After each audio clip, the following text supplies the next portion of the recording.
All right, guys, so we're starting a new chapter today. This is Notes 14.1. We're going to cover some circle stuff and find some circumference and some area. So most of this stuff should be pretty familiar to you.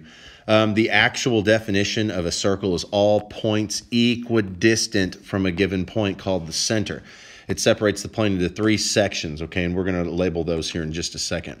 There'll be the interior, the exterior, and on the circle itself. The radius, a segment with one endpoint on the center and one on the endpoint, will be on the circle. And a diameter is a segment that goes through the center with both endpoints on the circle. So let's label that stuff real quick. This point I, this is a point in the interior.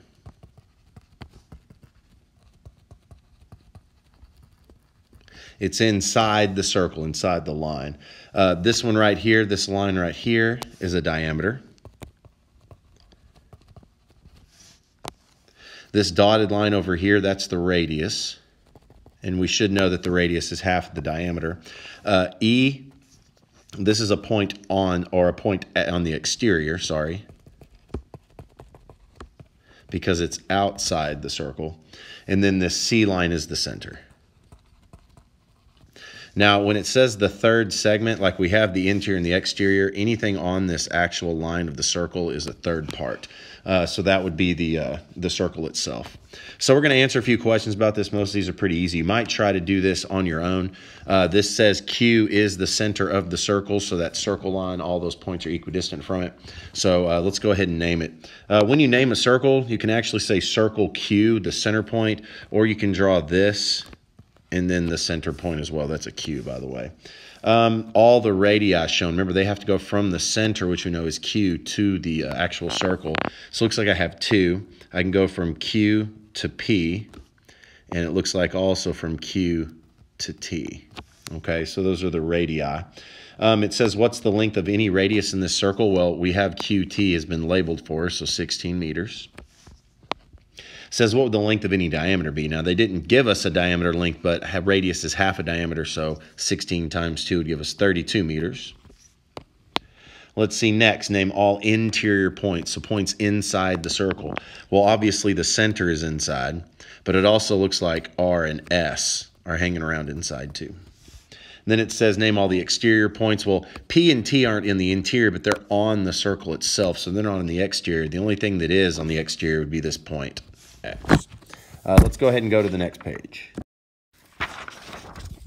So these are some pretty easy questions. You should be able to do them on your own. It's either going to give you a diameter or a radius, and you have to find the other.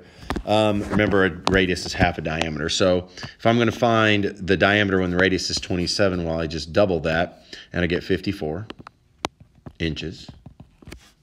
If the diameter is 12 and the radius is 6, looks like meters. And then 18.6 would be 9.3, and it looks like that's centimeters. All right, now, so we're going to use some circumference and area formulas.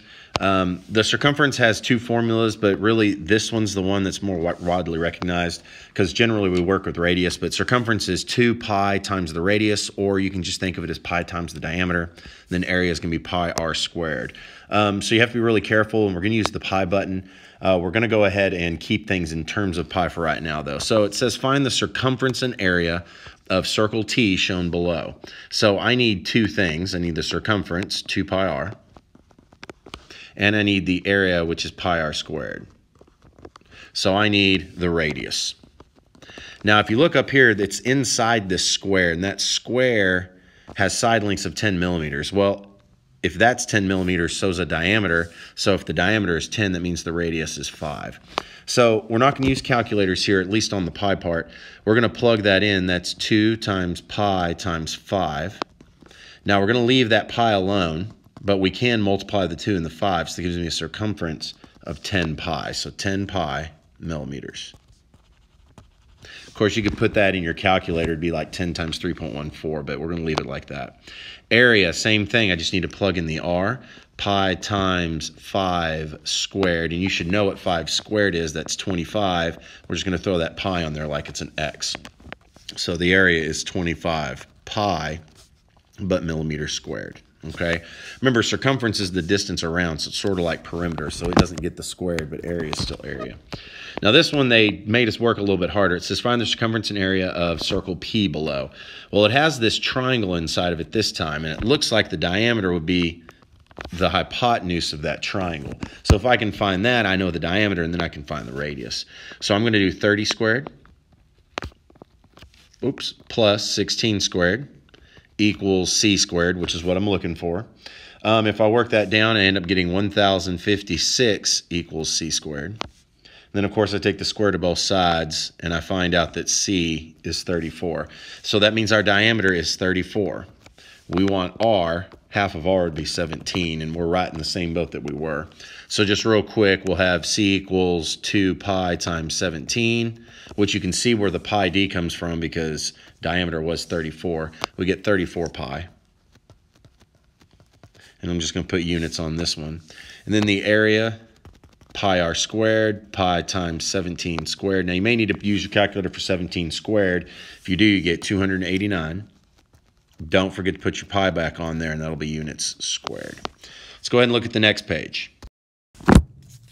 So same sort of thing on these last three problems here. Example 5, find the circumference and area of this circle. And this time, we have the square inside the circle. They tell us that one side of that square is 8, which means this is also 8.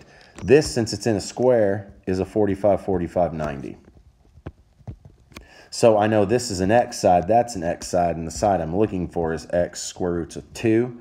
So if x is 8, I know this is 8 square roots of 2.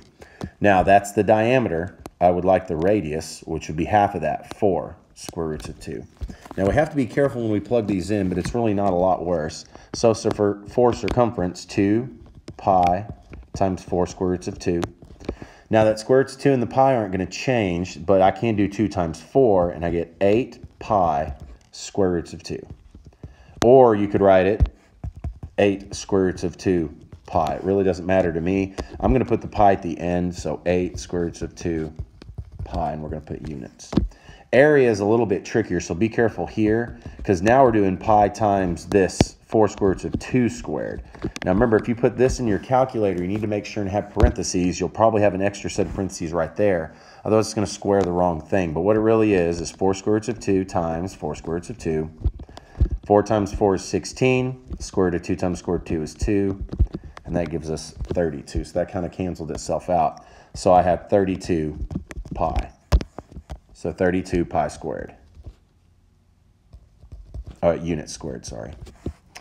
All right, we've got another circle, and this time it has a triangle inside of it, but it told us we have a 30-degree angle, which means since it's right, this must be 60.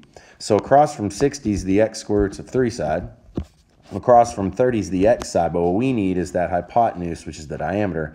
That's our 2x. Well, I can look right here, and it looks like my x is 9, which would make 2x 18, which makes my radius 9. And now we're right back into the same thing we've been doing. I'm just going to write them out real quick. That'd be 2 pi times 9, which would be 18 pi units. Area is pi r squared, pi times 9 squared. 9 squared is 81, so 81 pi units squared. So pretty easy. We still have to remember that special right triangle stuff. Now we've got this one. It looks like we have an equilateral triangle inside of our circle now. It says find circumference and area. So I need to find the radius. Since it's an equilateral triangle, that means we've got a 30, 60, 90 here. And if I can find this piece right here, that looks like our radius. Well, across from 30 is the x side. The hypotenuse is 2x, which means my radius is 8. So these are pretty nice special right ones. But again, really quick, circumference 2 pi r gives us 16 pi units. And then area pi r squared, 64 units squared. 64 pi units squared, sorry. All right, so we've got another couple of things on the back. It's mainly just identifying stuff. So we'll go through it pretty quickly, not that tough. So these are things you may or may not have heard before. I expect you to have heard of radius and diameter, but chord, secant, and tangent are a little bit different. We're going to talk about the chord first. The segment whose endpoints are on the chord. The diameter is the longest chord. So the diameter has to go through the center, but a chord just has to have points on 2 points on the circle. It's endpoints. So if I look here and here, those two are on the circle and they're connected. This is a chord. But I can make lots of chords. I can have that chord, the diameter. I could have a chord that goes like that, intersects. So anything that has endpoints on the circle. The next ones are secant line. This is a line or ray that intersects the circle at 2 points. So unlike the chord that stops in the circle, the secant line goes through and has 2 points on the circle. So that one right there, let me get that little line off of there. That is our secant line. So the tangent, this is a line, it can be a segment or array that intersects the circle at exactly 1 point, and it's the point of tangency. It's like setting a ruler on a ball. It's just going to set at 1 point. So we have our tangent line right here. Notice it doesn't go through the circle or anything, it just touches it very lightly. That point where it touches the circle is the point of tangency. There's some good stuff that works in tangent lines later. So just real quick, we can add those in. We can name a bunch of stuff. You should probably try this on your own, but if not, well, here we go. The center is O. It says label all the radii. I see a radii from O to N. I see another one from O to M. And let's see, I see another one from O to R. It says label all the chords. Well, if I look, there's only one chord in there, and that's the diameter. It looks like MN. Oop, and I missed another one. We'll go ahead and say that segment MT is one as well. It says find your secant lines. Remember, this goes through it, so it looks like a line, MT. A diameter is the same as one of our chords, looks like MN. And we need a tangent line, looks like we've got, and you can name this several ways. I'm going to call it line PS. That was a horrible P. I'm going to put the line over the top. And then where it touches is at point Q. So guys, none of this stuff's too bad. We just got to remember some things we learned. If you have any questions, just let me know.